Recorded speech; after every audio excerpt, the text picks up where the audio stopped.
Buenas noches, estimados alumnas y alumnos de quinto semestre en materia procesal laboral. Estamos en la clase de abril 14 de 2020. Continuamos con ella.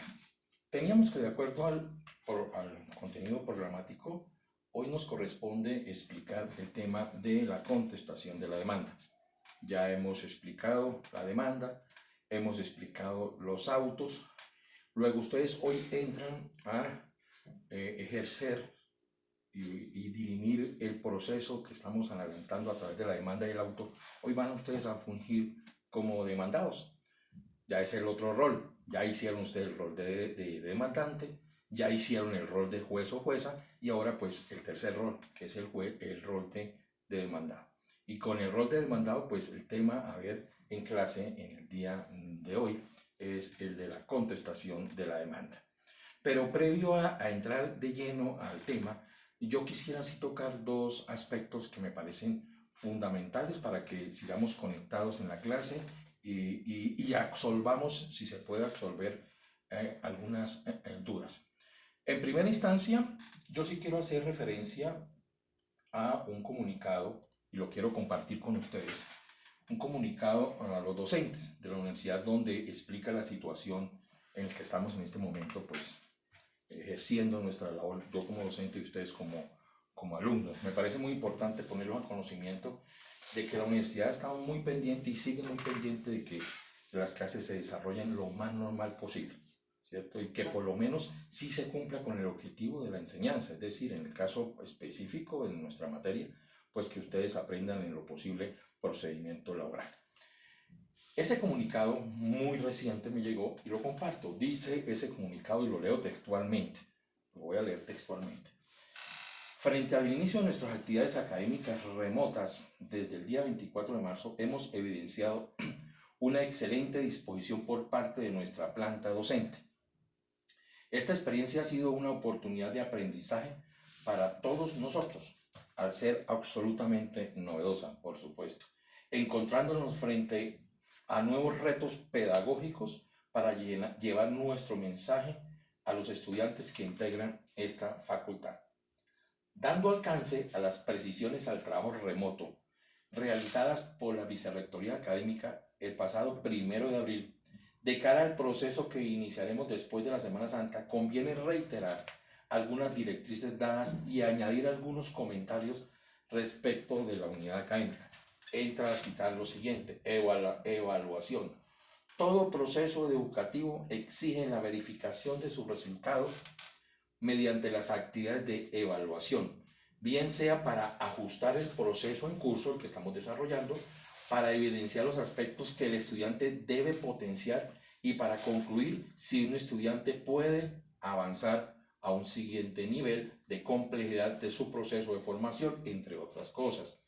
Por ello, no es responsable pretender avanzar y culminar el periodo académico sin llevar a cabo los procesos de evaluación que corresponden. En este sentido, se han tomado varias direcciones, y esto es lo que la universidad determinó. Primero, ajustar fechas de realización de evaluaciones parciales y reporten las calificaciones así. O sea, aquí con este nuevo programa, esta nueva información, ustedes como estudiantes van a tener la certeza de cuándo y qué fecha se van a llevar los segundos parciales. Dice, de lunes 13 de abril, o sea, de ayer 13, al sábado 2 de mayo. Ese es el segundo parcial. Y nosotros los docentes tenemos posibilidad de registrar calificaciones hasta el 4 de mayo. Es decir, si alguno de ustedes tiene alguna inquietud sobre la nota del segundo corte, pues se lo pueden hacer comunicar, en el caso me lo pueden comunicar a mí, como docente, al correo que ya les informé, que tantas veces, y que ustedes yo creo que ya se lo saben de memoria. Lo reitero, lo repito, en todo en minúscula y con I latina, y latina. rimelrueda@yahoo.com. Y el examen final del 18 de mayo al 8 de junio. Y el registro de calificaciones hasta el martes 9 de junio. O sea, tenemos para parciales ahorita hasta el 2 de mayo y tengo la posibilidad de subir notas hasta el 4. Y los exámenes finales, que ya es el tercer corte, del 18 de mayo al lunes 8 de junio. Y registro de calificaciones hasta el 9 de junio. Este ajuste, sigue diciendo ese comunicado, no afecta ni a los programas de posgrados presenciales ni a los programas virtuales y a distancia, por tener procesos distintos. B. Fomentar la flexibilización por parte de los profesores para llevar a cabo sus actividades de evaluación. Es decir, en la medida de lo posible, como esto es nuevo, ustedes se han dado cuenta, y en el caso particular yo se los he comunicado, se me dificultó y se me ha dificultado un poco la comunicación directamente desde la plataforma, que hubiera sido lo ideal, pero como ustedes ya lo saben y a través de sus representantes legales yo les informo, de los representantes de curso, yo les informé, no tenía un internet muy deficiente, entonces no era posible. Entonces esta fue la manera en cómo me pareció llevarles a ustedes el conocimiento, es decir, grabando las clases, ustedes las envío al YouTube, a mi correo, mi cuenta de YouTube de la universidad, y ustedes ven el video como lo han visto hasta ahora. Digamos que ese es el procedimiento y lo posibilita la universidad. Es lo que quiero manifestarles, que tengan ustedes claridad que el sistema que estamos llevando ahorita, la universidad lo permite. Otros docentes podrán llevar otra situación distinta, seguramente sí, porque tienen más facilidades o no han tenido tantos inconvenientes como lo he tenido en el sistema de la red. Y dice, insistimos en que no necesariamente se deberá realizar una prueba particular denominada examen parcial o final, sino que se puede optar por hacer varias actividades en el respectivo corte y reportar el consolidado de ellas, mediante las cuales pueda validarse el avance y el resultado del proceso de aprendizaje. Sin embargo, se recomienda la socialización de esto en caso de que se produzca un cambio respecto de lo decidido cuando se inició el curso, que es lo que vengo diciendo. Yo desde la primera clase del semestre, acuérdense, yo les dije que yo no hacía un solo examen, primer corte, otro examen, segundo corte. No, yo hacía varios previos, varios trabajos, que es lo que venimos desarrollando. Y vuelvo y les reitero, de aquí a las fechas que ya les mencioné, si llevamos 3 notas, pues se suman las 3 notas y esa sumatoria nos da la nota en este caso del segundo corte. Pero fíjense que es aprobado por la universidad, que es que yo quería comentarles esto para darle claridad, de pronto algunos de ustedes no tengan muy claro ese aspecto. También precisamos, dicen, que las actividades de evaluación no deben circunscribirse a las tradicionales test de conocimiento, ya sea respuesta abierta, selección múltiple, etc. En este momento de trabajo remoto, debe privilegiarse las actividades de evaluación que superen este modelo centrado en el conocimiento teórico, que dé respuesta exacta para pasar a validar los procesos prácticos.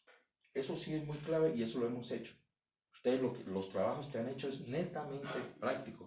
Yo supongo que a estas alturas ustedes ya saben cómo hacer una demanda, ya saben cómo hacer un auto, ya sea admisorio, un admisorio que rechace una demanda, y por supuesto van a aprender, y aspiro en esta clase a enseñarles cómo hacer una contestación de demanda. O sea, es eminentemente práctico. Sí, explico aquí, como les dije a ustedes en primera clase, es teórico, pero importante, y básicamente lo que uno debe aprender como abogado y como abogado litigante es a ese mínimo, saber cómo realizar una demanda, cómo hacer una demanda, cómo contestar una demanda, que es lo mínimo que yo aspiro, por lo menos dentro de los objetivos dentro de este semestre.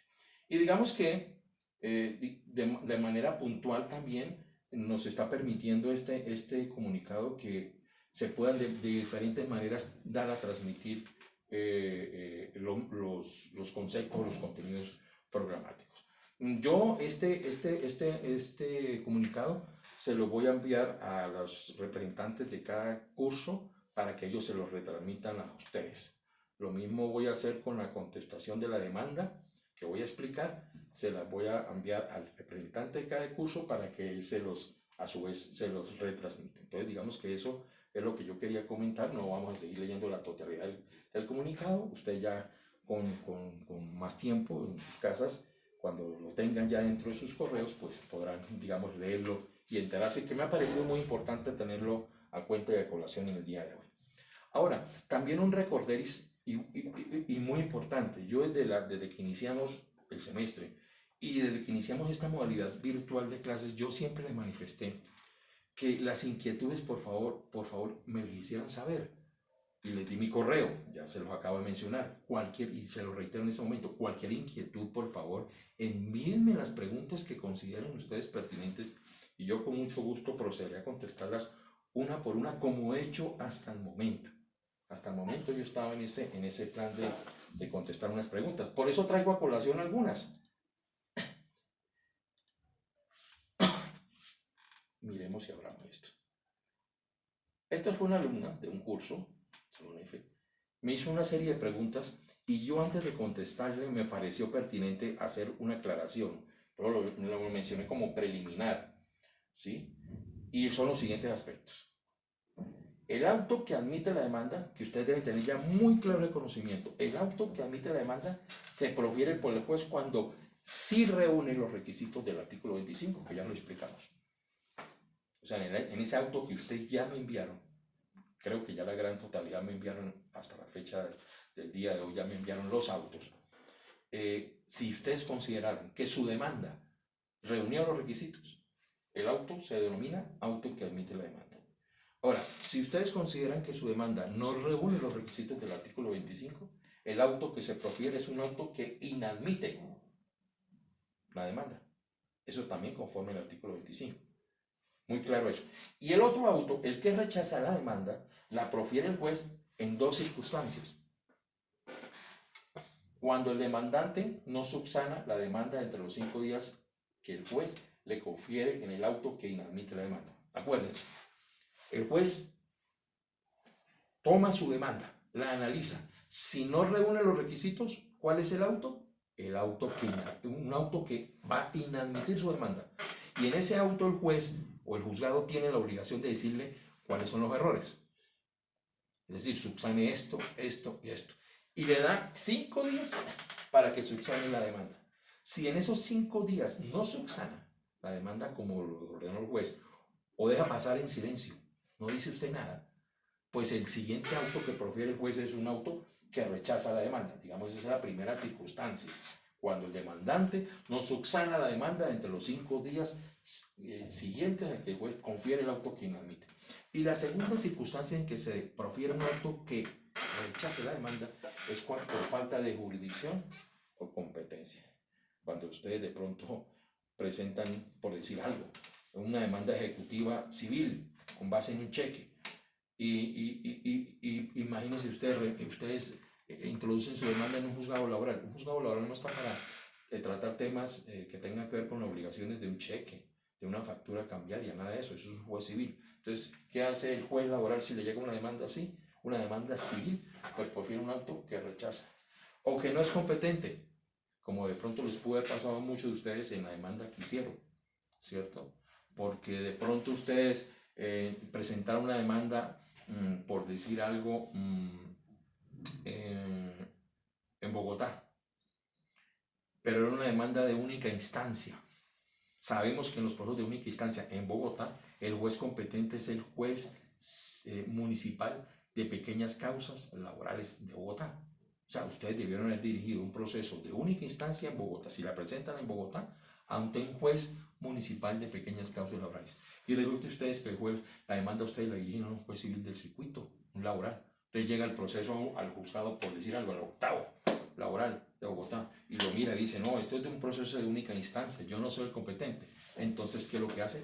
Profiere un auto que rechaza la demanda por falta de competencia. Entonces, digamos que esas son las tres cositas, o las cositas que yo quería que ustedes tuvieran claras antes de proceder a mirar las preguntas que me hizo uno de sus compañeros. Les repito, los invito de nuevo, háganme las preguntas. En esa primera instancia, la primera pregunta, miremos la primera. A ver. Primera pregunta. A ver, ¿por qué se me...? Bueno, la primera creo que es esta. Sí, aquí. Primera pregunta. Miremos qué pregunta. Mira, preguntó así. Si en los procesos laborales de única instancia el auto emisorio de la demanda se emite de la misma manera que en el proceso laboral de primera instancia, es decir, como es un proceso de única instancia y por el hecho de que la contestación de la demanda debe hacerse en única audiencia de dentro del auto admisorio se debe correr traslado o si por el contrario se cita a única audiencia y se ordena notificar. Así me hicieron la pregunta. La respuesta, conforme al artículo 70, que espero que tengan sus códigos de esa mano, acuérdense, que recuerden el artículo 70 y 72 del Código Procedimiento Laboral y Seguridad Social, se tiene que una vez presentada la demanda, ya sea, hablamos de demandas de única instancia, ya sea verbalmente por escrito, porque es que la ley permite que una demanda en un proceso laboral de un proceso de única instancia se puede presentar, sí, por escrito, pero también verbalmente. Entonces hay que aclarar ese aspecto. Y dice, una vez presentada la demanda, ya sea verbalmente por escrito, el juez proferirá, si es del caso, cuando digo si es del caso es por si reúne los requisitos de una demanda, ¿no? Si reúne los requisitos, el juez profiere un auto admisorio a la demanda, en donde además de admitir la demanda se ordenará citación del demandado para, y esto es cita de lo que dice el artículo, para que comparezca a contestar la demanda en el día y hora que se señale. Ahora, ese auto admisorio que se profiere se le notifica al demandado para que el día en que se le cite proceda a contestar la demanda. ¿Dónde? En esa única audiencia. Entonces, en esa única audiencia es que el demandado contesta la demanda. Y en el auto admisorio de esa demanda de única instancia se está fijando una fecha. Ese auto se le notifica al demandado. Hay que notificarle al demandado. Y se le notifica al demandado para que se presente en el día y fecha hora previamente señalada. Digamos que esa es la respuesta a esa pregunta. Hubo otra pregunta muy interesante. En la segunda, esta. La misma compañera preguntó. Para el proceso de única instancia, ¿la demanda puede ser realizada de manera verbal? Y si es así, ¿cómo se emite el respectivo auto?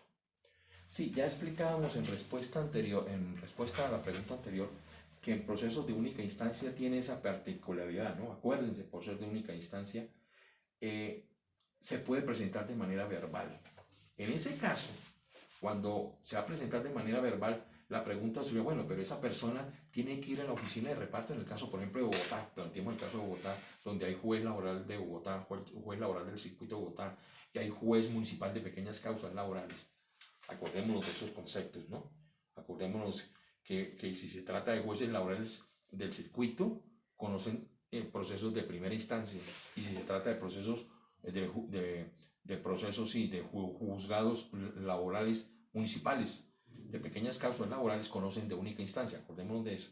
Cuando se pregunta, bueno, y esa persona quiere demandar verbalmente, ¿será que tiene que ir a la oficina de reparto? No, va a cualquiera de los juzgados, ya sean municipales de pequeñas causas, ¿cierto? A cualquier juzgado de esos de pequeñas causas, y presenta la demanda. Y el juez y el juzgado tienen la obligación de hacer un acta donde usted interpuso la demanda verbalmente. Pero es que ese juzgado no se le ha designado todavía si va a tramitar o no la demanda. Entonces, ¿qué es lo que hace el juez? Recibe la demanda verbal, que entre otras cosas, por ser de única instancia, no requiere abogado. Esa es otra característica de los procesos de única instancia. Usted personalmente puede presentar la demanda, no requiere abogado. Supongamos que usted, sin abogado, usted lo presentó y se va al juzgado quinto laboral, al quinto municipal de pequeñas causas laborales. Digo, voy a poner una demanda, esto de única, venga, hacemos un acta. Recogen su demanda, relatan los hechos, lo que sea, y ese juzgado lo envía a la oficina de reparto, y la oficina de reparto dirá a qué juzgado municipal de pequeñas causas laborales le corresponde, si es verbal. Ahora, si es por escrito, pues la persona va a la oficina, lleva el escrito, lo lleva a la oficina de reparto, y allá en la oficina de reparto directamente dicen, bueno, queda en el juzgado sexto, y así lo reparte. Entonces el competente para tramitar el proceso de en adelante es el séptimo de pequeñas causas laborales. Muy bien. Entonces por eso la respuesta es esa, que conforme al artículo 70 y 72 del Código de Procedimiento Laboral, la demanda se puede presentar de manera verbal ante cualquier juzgado competente. En este evento, el juez que recepciona la demanda, como lo explicábamos, levanta un acto donde conste nombre y domicilio del demandante y el demandado, lo que se demanda, o sea, lo que se pretende, y los hechos en que se funda la acción. Si la demanda se presenta, por ejemplo, en Bogotá, se envía entonces por parte de ese juzgado, que ya tiene el acta, envía ese acta a la oficina de reparto, para que esta oficina de reparto proceda a indicar el juez municipal de pequeñas causas orales a quien le corresponde la demanda. Y es ese juez, si por ejemplo es el tercero, quien procederá a expedir, si es del caso, un auto emisor de la demanda, donde se ordenará citar al demandado para que comparezca a contestar la demanda en el día y hora que señale la ley, como lo dice el artículo 70 y 72 del Código de Procedimiento Laboral. Ahora, si la demanda de única instancia se presentó de manera verbal en el juzgado de Zipaquirá, por ejemplo, como en ese municipio no existen jueces municipales de pequeñas causas laborales, pues este juez de Zipaquirá, que es laboral del circuito, no hay reparto, porque allá solamente en Zipaquirá solamente existe juez laboral del circuito y por tanto no hay reparto, pues este juez de Zipaquirá es el que levanta el acta de la demanda verbal y procede entonces, así es del caso, si reúne los requisitos de ley, a proferir un auto que admisorio de la demanda, en donde se ordenará además citar al demandado y vuelve y juega todo lo demás, es decir, para que comparezca a contestar la demanda en el día y hora que se señale. Hubo otra inquietud, una tercera inquietud, y es la siguiente.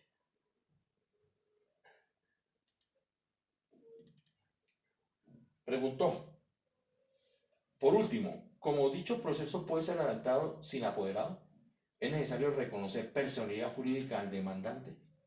Habla de los procesos de única instancia, que yo les decía a ustedes y les digo, para los procesos de única instancia no se requieren abogados. Entonces supóngase que ustedes personalmente presentaron una demanda de única instancia sin ser abogados.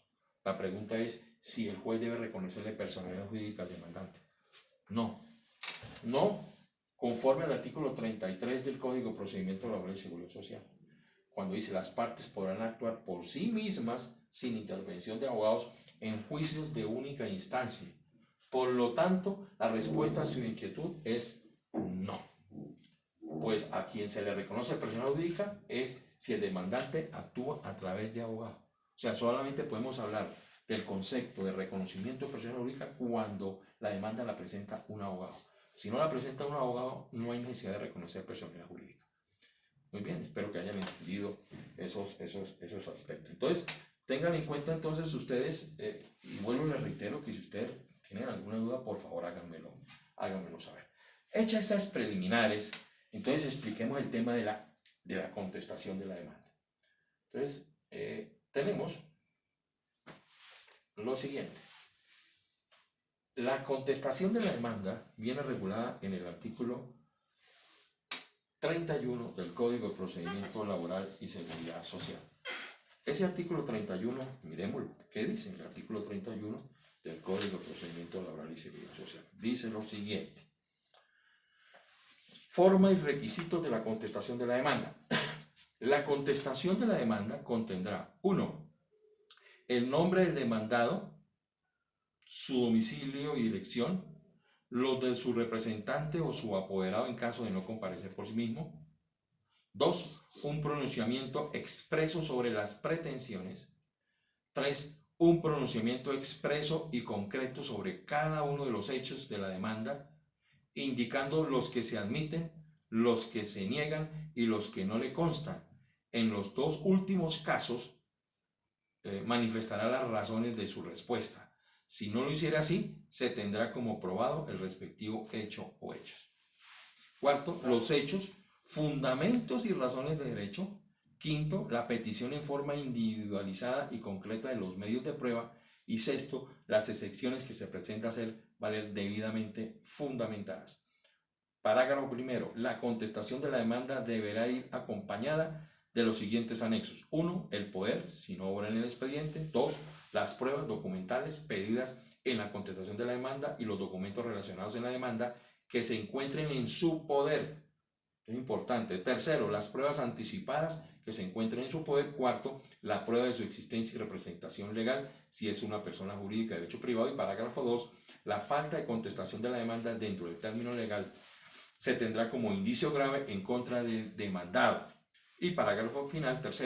Cuando la contestación de la demanda no reúna los requisitos de este artículo o no esté acompañada de los anexos, el juez le señalará los defectos de que ella adolezca para que el demandado lo subsane en el término de 5 días, y si no lo hiciere se tendrá por no contestada en los términos del parágrafo anterior. Esto hasta aquí lo que dice el artículo 32.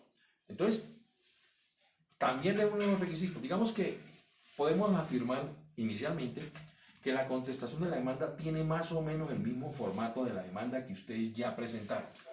Es decir, tiene que ir dirigida a un juez, ¿cierto? Específico, claro, porque sin eso no hay posibilidad. Veamos un modelo. Aquí les traigo yo también un modelo de contestación de la demanda. A ver, ¿dónde está esto? Programa contestación de demanda. Aquí está. ¿Sí? Fíjense que va dirigido al juzgado, en este caso, el ejemplo que les traigo, al juzgado 25 laboral del circuito de Bogotá. Y toma la referencia. Proceso ordinario, aquí hay un error, no es de mínima cuantía, acordémonos. Bueno, es un modelo. Por ahí lo tomé de algún compañero de otro semestre. No me acuerdo de quién será. Pero por ejemplo ahí tiene un error. Debía haber dicho proceso ordinario si lo quiere ver, sería de primera instancia, porque es juez, juzgado 25 laboral del circuito de Bogotá. Acordémonos que en Bogotá los de única instancia lo tramitan son los jueces municipales de pequeñas causas laborales.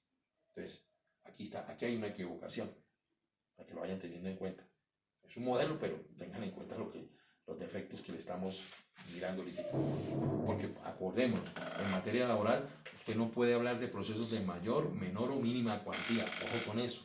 Ojo con eso, que algunos en sus trabajos de demanda cometieron más de uno ese error, ¿cierto? Pero no, en materia laboral, recordemos, podemos hablar de procesos de primera instancia, procesos ordinarios laborales de primera instancia y de única instancia, obvio, además de los procesos especiales que hay. Colocó el número, aquí en la referencia realmente los demandados deben colocar no solamente los procesos ordinarios de esta sería de primera instancia, el radicado, porque ya a estas alturas del partido, ya cuando va a contestar la demanda, ya el proceso tiene un número.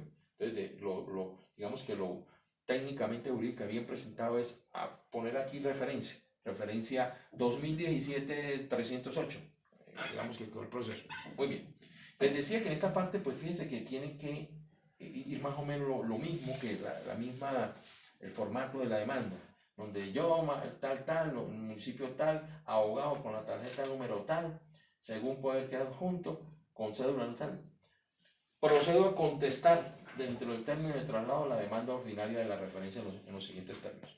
Acordémonos entonces que en los procesos ordinarios laborales de primera instancia, al demandado se le dan 10 días, como lo dijimos en el auto admisor de la demanda, ¿acuerdas? 10 días ¿para qué? Para que conteste la demanda. Y en los procesos laborales de única instancia, no se concede un término para contestar, acuérdense, que se cita es para una audiencia y en esa única audiencia de un proceso laboral de única instancia se contesta la demanda. Aquí en un proceso ordinario de primera instancia se le da un término de 10 días y dentro de esos 10 días contesta la demanda. Y así, de esta manera. Dice el artículo 31 que acabamos de leer y de estudiar, que una de las primeras obligaciones que deben hacer, y así lo van a hacer ustedes en el trabajo, es pronunciarse frente a los hechos. Y pronunciarse a los hechos es decir, ¿a cuáles hechos? A los hechos de la demanda. O sea, ustedes van a mirar su demanda. Y ustedes en el rol ya de demandados van a mirar si aceptan o no aceptan ese hecho de esa demanda. De la misma que ustedes presentaron. Ustedes van a contestar cuál demanda, la que ustedes mismos han venido haciendo, la que ustedes han venido haciendo con las objeciones y las correcciones que les han hecho. Tengan presente eso, ¿cierto? Ustedes se ríen específicamente. ¿Qué dice la norma? Usted tiene que hay 3 posibilidades frente a la pronunciamiento de los hechos. Recordemos, el numeral tercero dice, un pronunciamiento expreso y concreto sobre cada uno de los hechos de la demanda, indicando que los que se admiten, los que se niegan y los que no le constan. Es decir, cuando usted va a contestar la demanda tiene 3 posibilidades. O dice, la doy por cierta, la admito, o la niega, segunda posibilidad, o dice usted, no me consta. O sea, son 3 cosas que usted puede, como demandado, indicar en su contestación de demanda. Que sobre el hecho 1, la admito, o puede decir, es cierto. Pero usted puede decir, la niego, no es cierto. O puede decir, no me consta.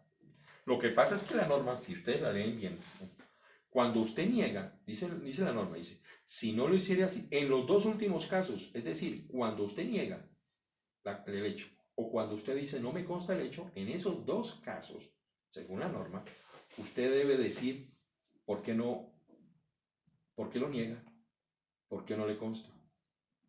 Miren lo que dice la norma. En los dos casos manifestará, en los dos últimos casos manifestará las razones de su respuesta.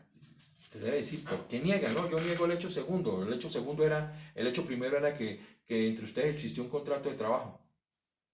Y usted dice, no, no es cierto, pero debe decir por qué no es cierto. Debe decir, no es cierto porque realmente nunca fue el trabajador mío o tenía un contrato de prestación de servicios personales, lo que quiera decir, pero hay que dar alguna razón.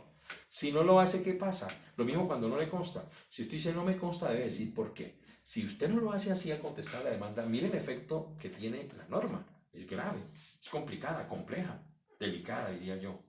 Porque dice, en los dos últimos casos manifestará las razones de su respuesta. Si no lo hiciere así, se tendrá como probado el respectivo hecho. Imagínese usted la consecuencia jurídica que tiene si usted no dice el por qué lo niega o por qué no le consta.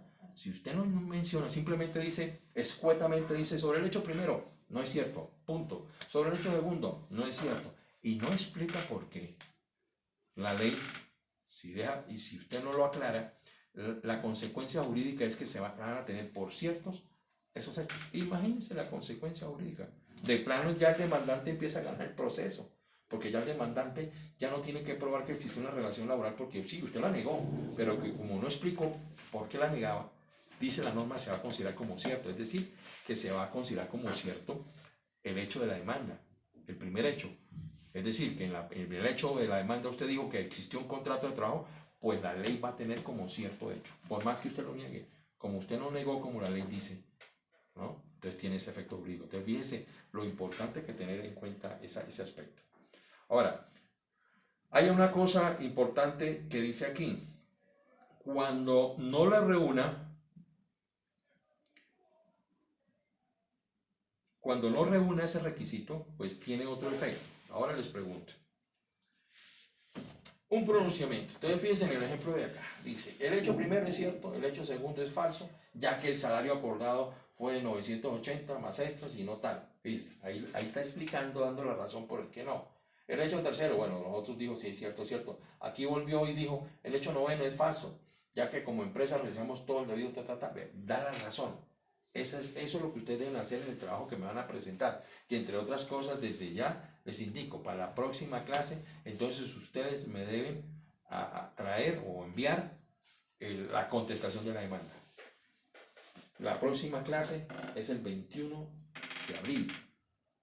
¿Ok? Entonces, máximo, ustedes van a tener hasta el sábado, este sábado, miremos, 18 de abril, van a tener 3-4 días, 18 de abril, sábado, hasta las 12 de la noche, para que me envíen por el correo que ustedes ya saben, a mi correo personal, no al de la institución, no al correo institucional, porque yo he repasado, hay unos que me mandan al correo institucional, no lo envíen allá, porque yo voy allá es si acaso de pronto no encuentro dentro de mi correo que alguno de ustedes no lo haya enviado, y efectivamente uno o dos por ahí he encontrado que en vez de enviármelo al correo personal, al que les he dado, rimelrueda@yahoo.com, ustedes no me lo enviaron al correo institucional. No me lo envían al correo institucional, envíenmelo al correo personal, al que les he dado durante todo este semestre, ¿cierto? rimelrueda@yahoo.com. ¿Ok? Me envían a contactar, y el plazo es este sábado, 18 de abril a las 12 del día, para que tengan presente eso. De entrada ya ella esa es la tarea para la próxima clase. Muy bien, sobre las pretensiones, el mismo artículo 31 nos dice que nos debemos pronunciar sobre las pretensiones de la demanda. En las pretensiones de la demanda debemos decir si aceptamos o no aceptamos las pretensiones. Aquí realmente estas son unas pretensiones que no están bien hechas. Les traje un modelo, me lo encontré así como y está mal hecho, pero entonces no lo hagan así, no lo hagan así. Entonces las pretensiones es, sobre las pretensiones del demandante, procedo a decir lo siguiente, sobre las declarativas, no son ciertas.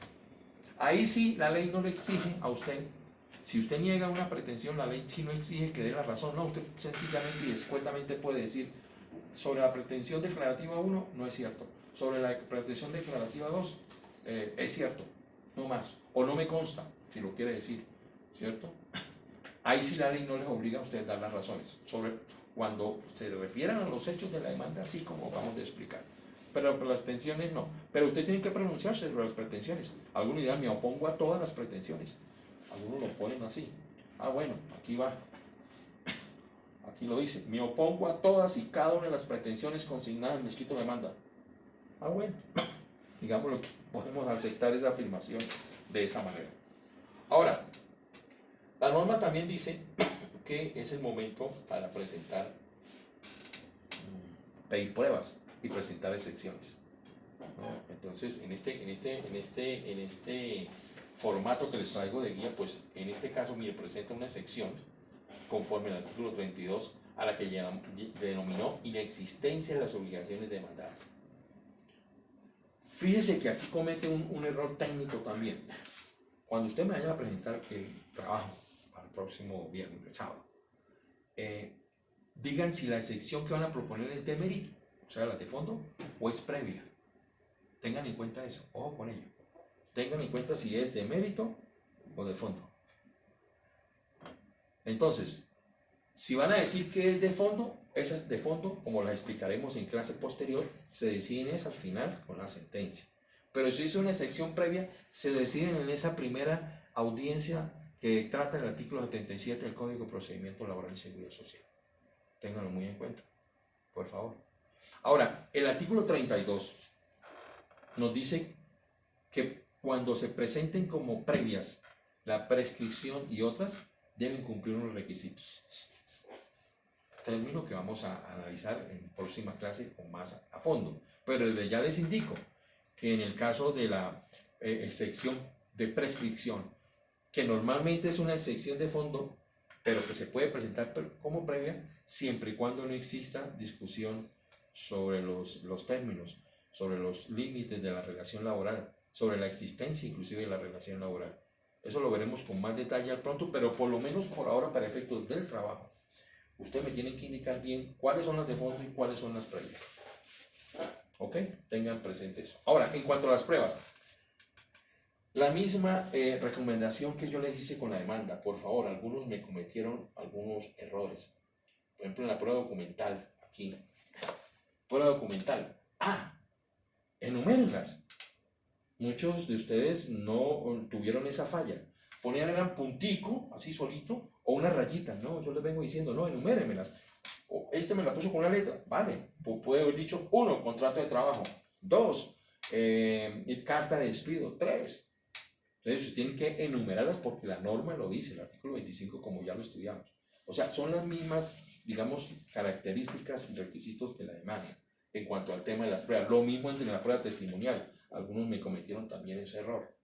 Acuerden que conforme a la prueba testimonial, conforme al artículo 212 del Código General del Proceso, son 3 requisitos los que hacen que una prueba testimonial sea bien pedida. Usted, para pedir una prueba testimonial bien pedida, debe reunir 3 requisitos. 1, diga el nombre del testigo. Nombre, Fernando Yanesquén, ¿cierto? La dirección del testigo, donde se puede notificar, mire, Avenida Boyacá. ¿Y sobre qué va a declarar? Aquí dice, para que se refiera a hechos objeto de la prueba número 5. Bueno, el hecho 5, ahí está diciendo sobre qué va a declarar ese testigo. Entonces, esos son los 3 requisitos que debe reunir una prueba testimonial bien pedida. ¿Eso para qué efectos? Para efectos de que cuando llegue más adelante la etapa procesal de decreto de pruebas, pues el juez le decrete la prueba testimonial, porque si no reúne los 3 requisitos, pues el juez no va a decretar la prueba de testimonio. Entonces, por eso reitero esa circunstancia.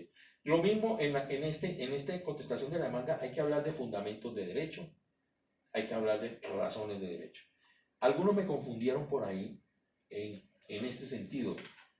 Me colocaban fundamentos de derecho y razones de derecho en el mismo ítem. Yo les dije separados. Lo mismo lo reitero para la contestación de la demanda y para efectos de calificación. Pónganme aparte fundamentos de derecho y aparte razones de derecho. Mire, 2 ítems separados.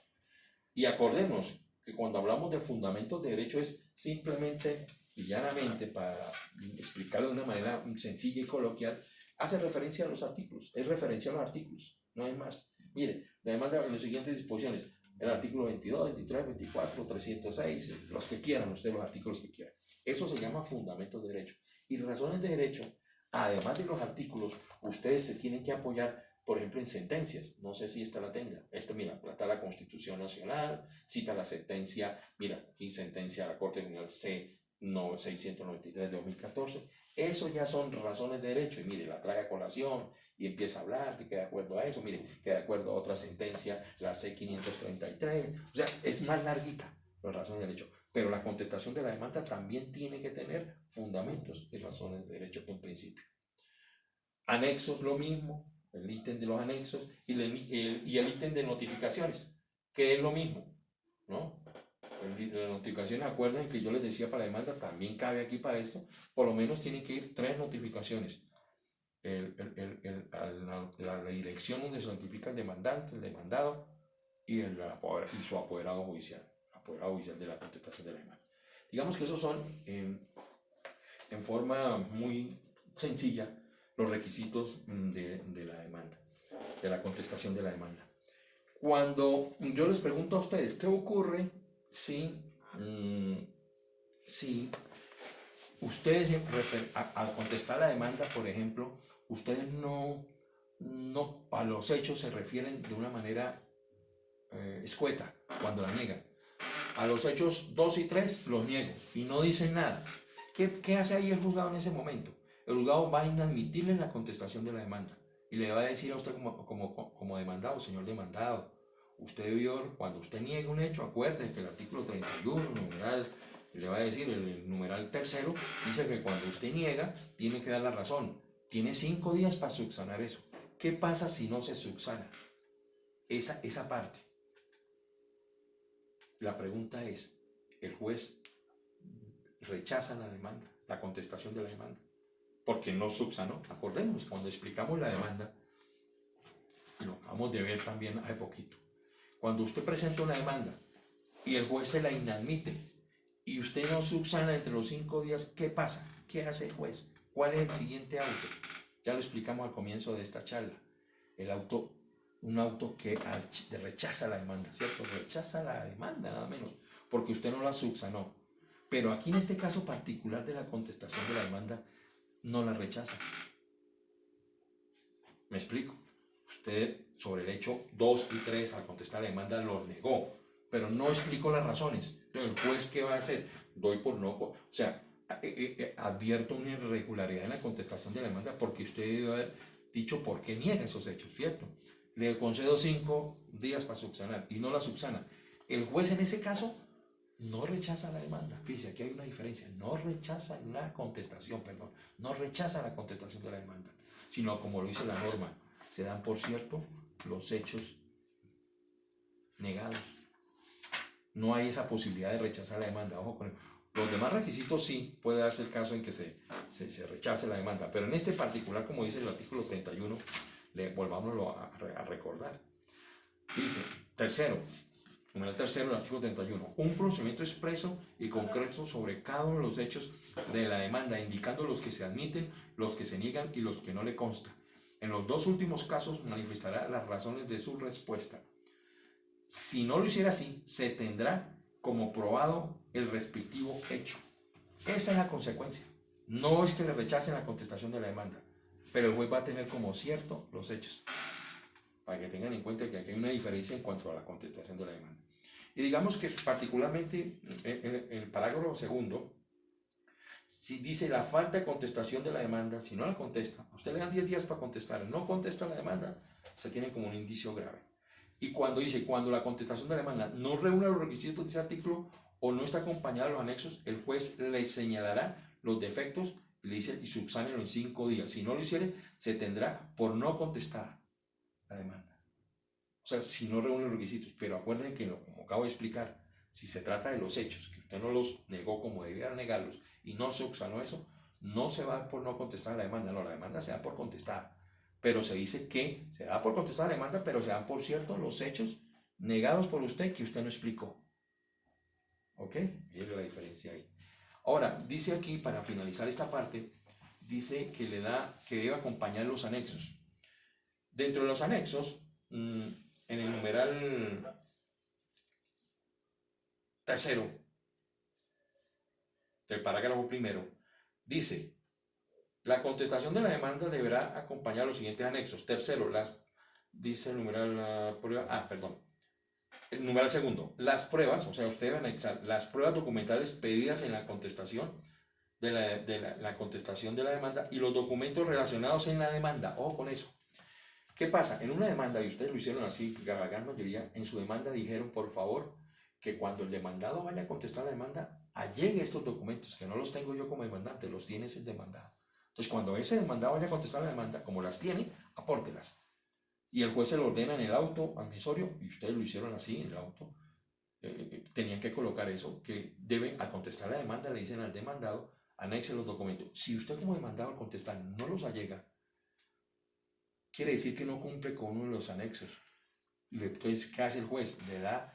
Le inadmite la contestación, le da 5 días para contestar la demanda, y si no la contesta, si no allega esos documentos que usted tiene, se dan por no contestada la demanda. Ojo con esa particularidad también. Muy bien. Entonces digamos que estos son los requisitos que tienen para efectos de la contestación de la demanda. Ya les tengo la fecha, entonces por lo tanto cualquier inquietud sobre el tema, en la próxima clase explicaremos el siguiente tema, que ya es en secciones. Y acuérdense, y les reitero, para este sábado me entregan, me mandan mi correo la contestación de la demanda. Pues por ahora, muchas gracias por su atención y muy buenas noches y feliz resto de semana.